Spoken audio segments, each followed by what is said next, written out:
Hi guys, I am Vishal Tiwari. In today's session, we will discuss about the merge statement, how we use merge statement in Oracle SQL. This is the most common and most frequently asked SQL question in each interview. Even if you are working, then you should also know how we use merge statement in Oracle SQL. Basically, merge statement select rows from one or more sources to update or insert data into a table based on some certain conditions. So this is the basic syntax for the merge statement. Merge into target table, जहाँ पे आप target database में permanent store कर रहे हैं उस table का नाम. यूजिंग सोर्स टेबल, जहाँ से आप डेटा को पिक कर रहे हैं. ऑन मैचिंग कंडीशन, जिस कंडीशन के बिहाफ पे आप अपडेट और इंसर्ट परफॉर्म करना चाहते हैं. When if your condition match, then when match, then आप अपडेट स्टेटमेंट लिखेंगे जो भी आप अपडेट करना चाह रहे हैं. When not match, then insert statement लिखेंगे आप. अगर आपकी कंडीशन नहीं मैच कर रही तो आप इंसर्ट स्टेटमेंट लिखेंगे यहाँ पे. तो यहाँ बेसिकली हम दो चीज़ परफॉर्म करते हैं, एक अपडेट, दूसरा इंसर्ट. कंडीशन मैच कर गई then update, if not match then we perform the insert statement. To perform this we need two tables. One we consider as source table and second one is we can consider as target table. This is we are two tables considering as in the one is in Scott schema students, दूसरी table हमारी है HR schema में students history. दोनों table का structure same होना चाहिए. So let's see in the database how we can perform. Scott schema मैंने login किया, इसमें यूज़र मैंने चेक किया सबसे पहले क्या है, हमारा स्कॉट यूज़र है. टेबल हम देख लेते हैं जो बनी है हमारी, ये सेम टेबल है कि नहीं. ठीक है, ये टेबल हमारी है जो कि स्कॉट स्कीमा में हमने बनाई है स्टूडेंट्स. ये इसका स्ट्रक्चर है. डेटा देख लेते हैं या नहीं हमारे पास. अभी ये हमारी स्कॉट टेबल में स्टूडेंट्स टेबल एम्प्टी है. ठीक है, अब HR में देख लेते हैं सीधे. ये हमारा स्कीमा है, यूज़र जो है हमारा यूज़र नेम HR है हमारा. इसको भी डिस्क्राइब कर लेते हैं. स्टूडेंट्स हिस्ट्री टेबल को सेम टेबल स्ट्रक्चर होना चाहिए हमारा, जो भी स्कॉट में वो इसमें भी होना चाहिए सेम. तो ये सेम टेबल स्ट्रक्चर है हमारा HR और स्कॉट दोनों में. डेटा हमारे पास ये एम्प्टी है. ठीक है, ये दोनों टेबल्स हमारी एम्प्टी हैं, HR में भी और स्कॉट में भी. अब हमें करना है सबसे पहला काम, इस स्कॉट टेबल में हमें डेटा को इंसर्ट करना है. तो हमारे पास ये 5 रिकॉर्ड्स ऑलरेडी मैंने क्रिएट कर रखे हैं, तो ये हम इंसर्ट स्टेटमेंट परफॉर्म करेंगे डेटा को इंसर्ट करने के लिए स्कॉट टेबल में. तो ये मैंने इंसर्ट कर दिया डेटा. मैं स्कॉट में एक बार चेक कर लेता हूँ. डेटा ये इंसर्ट हो चुका है. ठीक है, 5 रिकॉर्ड्स ये हमारे आ चुके हैं. एक काम करते हैं, कमिट कर देते हैं साथ में, जिससे कि ना अदर सेशन के लिए भी ये डेटा अवेलेबल रहे. कमिट नहीं करेंगे तो सिर्फ उसी पर्टिकुलर सेशन तक ही दिखेगा, जब आप बंद कर दोगे तो नहीं आपको दिखेगा दूसरे सेशन में डेटा. तो ये हमारे पास डेटा आ चुका है. चेक कर लेते हैं एक बार HR में भी कि डेटा है या नहीं. ठीक है, डेटा अभी हमारे पास वैसे नहीं होना चाहिए.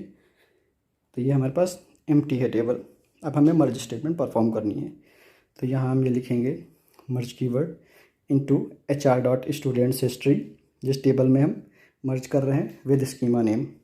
इसको हमने एलियास दे दिया. फिर सोर्स सेलेक्ट कर लिया स्कॉट डॉट स्टूडेंट्स, इसको एलियास दे दिया एस.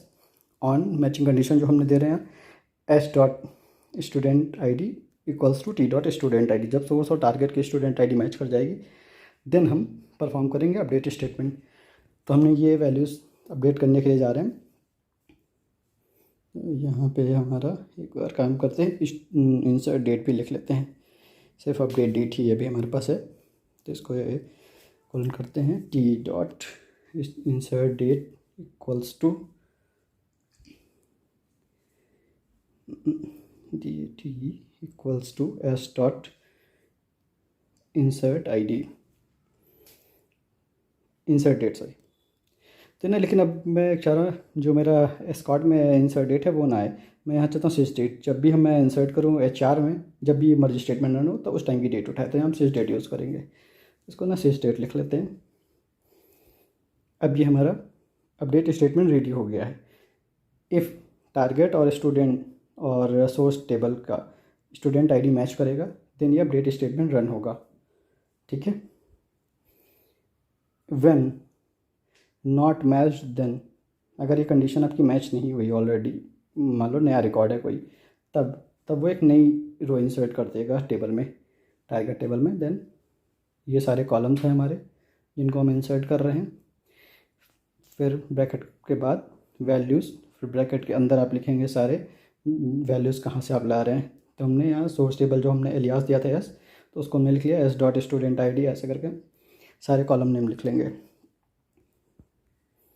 ये हमने लिख लिए। चाहे तो आप स्कॉट डॉट स्टूडेंट्स भी पूरा लिख सकते हैं। अब सेलेक्ट करके हमने मर्ज स्टेटमेंट रन किया।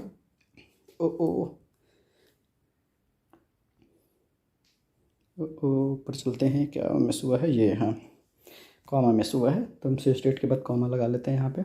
इसको बंद कर देते हैं इस आउटपुट विंडो को, फिर से रन करते हैं। फिर ये मर्ज को हम रन करते हैं, सेलेक्ट करो, और ये 5 रिकॉर्ड्स हमारे इंसर्ट हो जाने चाहिए। ये हमारे 5 रिकॉर्ड मर्ज हो गए हैं HR स्कीमा में। चेक करके देख लेते हैं कि हमारे ये रिकॉर्ड आए हैं या नहीं। तो सेलेक्ट कर लेते हैं स्टार्ट फ्रॉम स्टूडेंट्स हिस्ट्री। ये अभी नहीं आया है क्योंकि हमने कमिट नहीं अभी किया है रिकॉर्ड को, तो कमिट कर देते हैं।